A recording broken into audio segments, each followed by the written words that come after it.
तो आज की कहानी जो एक्सप्लेन करने जा रहे हैं उसका नाम है रीफ। कहानी शुरू होती है समुंदर के किनारे से, जहां हम निक, उसकी बहन कैथ और उन दोनों के दो दोस्तों को देखते हैं जो फिशिंग करने यहाँ पर आए हुए हैं। कुछ समय के बाद निक अपनी बहन के हाथ में एक चोट के निशान को देखती है, जैसे किसी ने उसे मारा हो। वजह पूछने पर वो कुछ भी जवाब नहीं देती, लेकिन यहाँ निक को पता था कि जरूर ये काम उसके हस्बैंड ग्रेग का है, जो आए दिन उसे मारता रहता है। लेकिन वो उन दोनों की पर्सनल लाइफ में दखल देना नहीं चाहती थी, इसलिए वो उस बात को जाने देती है और वापस अपने घर आ जाती है, जहाँ पे हम उसकी छोटी बहन एनी को देखते हैं जो फोन चला रही थी। इसी दौरान उसके पास एक मैसेज आता है जो कैथ का था।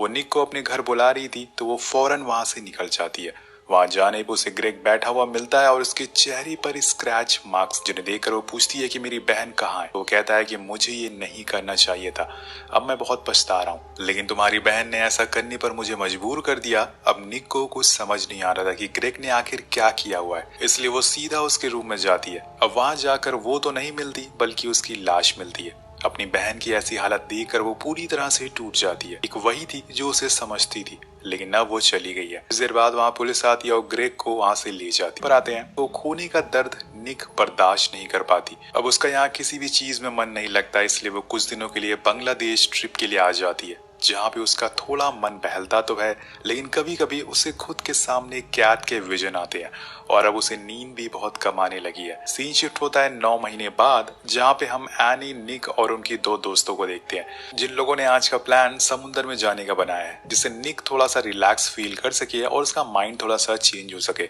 अब चारों लोग निकल जाते हैं अपनी अपनी राफ्ट लेके और बातों बातों में ये लोग किनारे से काफी दूर आ जाते हैं। लेकिन डरने की कोई बात नहीं थी, ये वापस भी आराम से जा सकते थे। थोड़ी देर बाद सब लोग अलग अलग हो जाते हैं। तब निक एनी को देखकर पूछती है कि क्या तुम ठीक हो, क्योंकि वो थोड़ा घबराई हुई थी, जैसे कि वो किसी बात से बहुत ही टेंशन में हो। लेकिन वो सब कुछ ठीक बताती है और कुछ समय बाद लोग प्लान बनाते हैं कि वो नीचे जाकर फिशिंग करेंगे, लेकिन निक ऊपर ही रहने को बोलती है। सबके जाने के बाद वो भी ट्राई करती है नीचे जाने का, लेकिन तभी उसे कैथी के विजन आने शुरू हो जाते। वो घबरा कर वापस ऊपर आ जाती है और उसी दौरान एनी दूर एक किनारे पर एक बच्चे को स्विम करते हुए देखती है, एक राफ्ट के साथ। पर जब वो दूरबीन से दूसरी तरफ देखती है तो उसे वहां बहुत सी बर्ड्स उड़ती हुई नजर आती है। उसी दौरान उसे कुछ बहुत बड़ी सी चीजें दिखाई देती है। वो कंफर्म तो नहीं होती, लेकिन वो डर जरूर जाती है और तभी उसे कुछ पानी के नीचे महसूस भी होता है। तो वो अपनी दोस्त को फौरन निक और जॉडी को ऊपर आने को कहती है, लेकिन जॉडी के हाथ में मछली थी तो वो नीचे चली जाती है, उस चीज को देखने के लिए जो एनी को दिखी थी। पर वहां जाने पे उसे कुछ भी दिखाई नहीं देता, जिसके बाद चारों लोग अपनी अपनी राफ्ट पर आकर बैठ जाते हैं और किनारे की तरफ बढ़ने लगते हैं। निक और जॉडी आगे निकल जाती है, लेकिन लीजा और एनी अभी भी पीछे ही थे। और एनी तो यहाँ पर कुछ ज्यादा ही पीछे होती है। वो जब से यहाँ पर आई है उसे कुछ अजीब सा डर सताया जा रहा है, जो कि उसके चेहरे पर हमें साफ दिखाई देता भी है। वो अपने चारों तरफ देखती है और तभी उसका पैडल पानी में गिर जाता है, जो धीरे धीरे दूर जा रहा था। तो वो अपना हाथ डालकर उसे बाहर निकालने लगती है, पर यहाँ उसकी वजह से पानी में हलचल हो जाती है, जिसकी आवाज से उस चीज को सुनाई देती है, जो असल में व्हाइट शार्क थी। अब वो विजिबल होने लगी थी। एनी को उसकी टेल दिखाई दे रही थी। कुछ ही देर में वो उसकी बोट को भी पलट देती है, जिसे वो चिल्लाने लगती है। और दूर जा चुकी लीजा जब पीछे मुड़ती है तो उसे एनी पानी में गिरी हुई मिलती है। अब लीजा फौरन उसके पास जाने लगती है, लेकिन तभी उसके नीचे भी वो शार्क आ जाती है, क्योंकि ये दोनों बहुत चिल्ला रहे थे, जिसकी वजह से वो शार्क अट्रैक्ट हो रही थी। इनकी जान कभी भी जा सकती है। लेकिन तभी एनी फौरन अपनी बोट पर वापस बैठ जाती है, लेकिन लीजा की बोट उससे दूर जा चुकी थी, जहां तक स्विम करके पहुंच पाना बहुत मुश्किल था।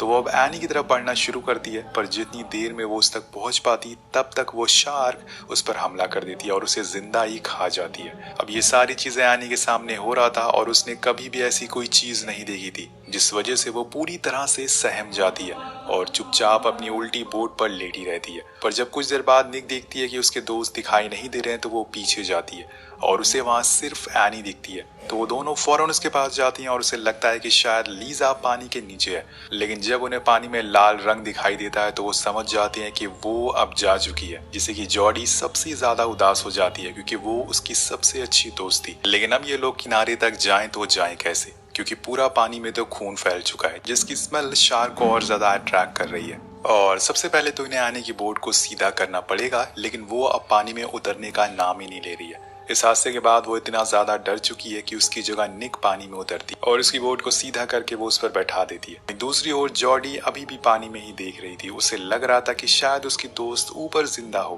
पर तभी निक उसे बताती है कि वो देखो, वहां पे उस आइलैंड पे 2 बच्चे पानी में खेल रहे हैं। हमें उन्हें कैसे भी करके बचाना होगा और पानी से बाहर निकालना होगा। और वो उन्हें बचाने के लिए अकेले ही निकल जाती है। निक और एनी वहीं रुकी रहती हैं। उन दोनों बच्चों में से जॉन पानी में कूद जाता है और उसकी दोस्त अलीशा अभी भी उसी लकड़ी के फट्टे पर बैठी हुई थी। दूसरी ओर जॉडी तेजी से उनकी तरफ बढ़ने की कोशिश करती है, लेकिन जब वो पीछे मुड़कर देखती है तो उससे अपने पीछे वही शार्क दिखती है। तो वो खुद की स्पीड और ज्यादा तेज कर देती है। कुछ देर बाद उसे अपने पीछे शार्क नहीं दिखती क्योंकि अब वो जॉन के पीछे पड़ चुकी थी। जिसे अलीशा देख लेती है, वो जॉन को चिल्लाकर जल्दी से किनारे तक जाने को कहती है। अब समय रहते ही वो उसकी आवाज सुन लेता है और भागते हुए अपनी मॉम के पास पहुंच जाता है। लेकिन अलीशा अभी भी फंसी हुई थी। कुछ देर बाद तो एकदम सन्नाटा हो जाता है। ऐसा लग रहा था कि मानो कुछ हुआ ही ना हो।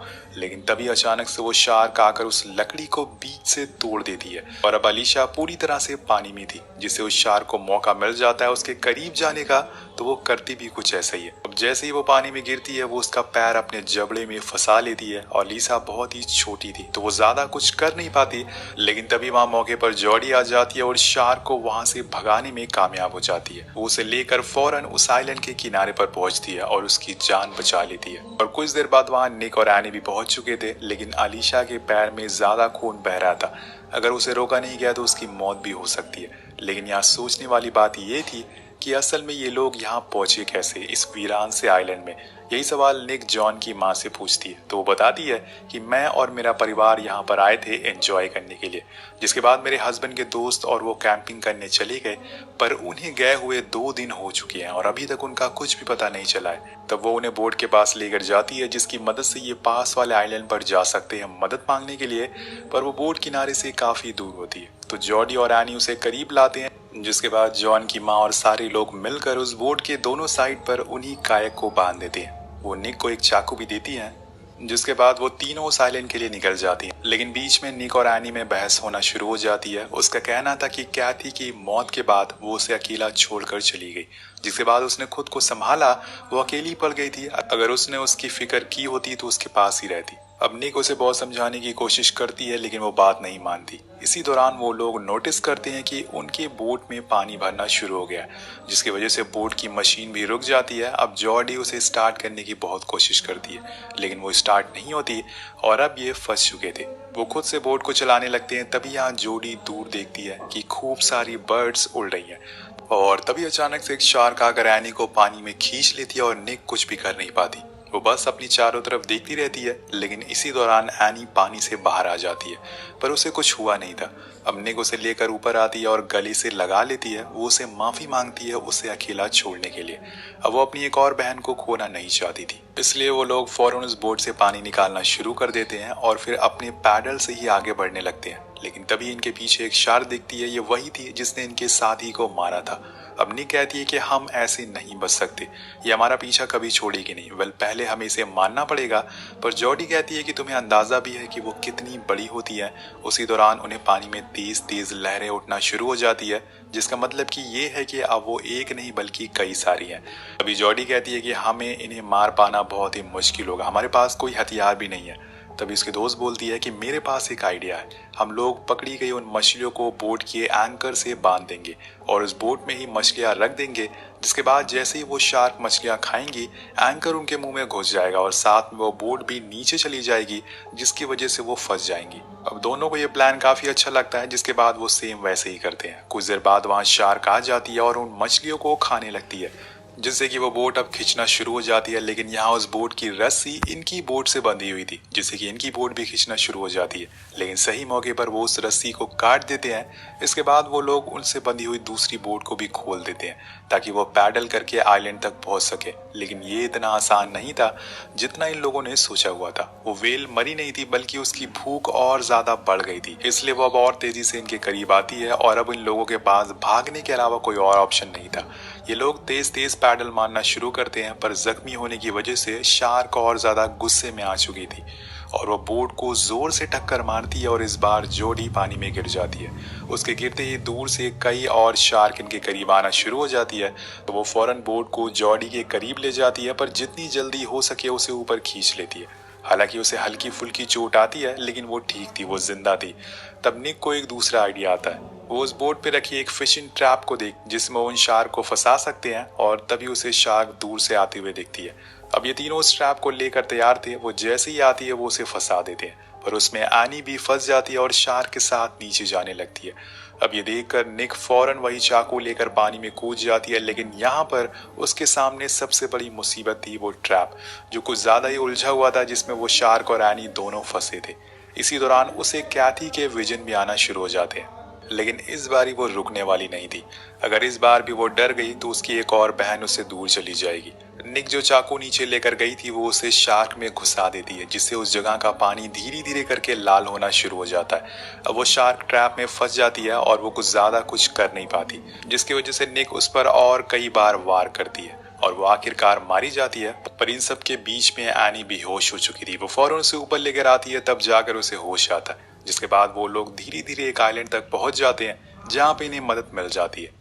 आखिर में हम देखते हैं कि ये तीनों उसी आइलैंड के किनारे पहुंचते हैं जहां पे इनके पास अलीशा का कॉल आता है, जो इनसे बात करते हुए बताती है कि उसकी पैर की चोट अब ठीक हो चुकी है और उसने अब कायक चलाना भी शुरू कर दिया है, ताकि वो बड़ी होकर जॉडी की तरह बन सके। इसके बाद वो लोग एक जगह जाते हैं जहाँ पे रखे एक पत्थर पर कैथी और लीजा का नाम लिखा था। वो अपनी ग्रुप की फोटो वहां रखकर अपनी दोस्त को आखिरी बार अलविदा कहते हैं और कहते हैं कि तुम दोनों हमेशा हमें याद रहोगे। और इसी के साथ ये सर्वाइवल स्टोरी यहीं खत्म हो जाती है। तो दोस्तों, इस वीडियो पे एम करते हैं 400 कमेंट का। आप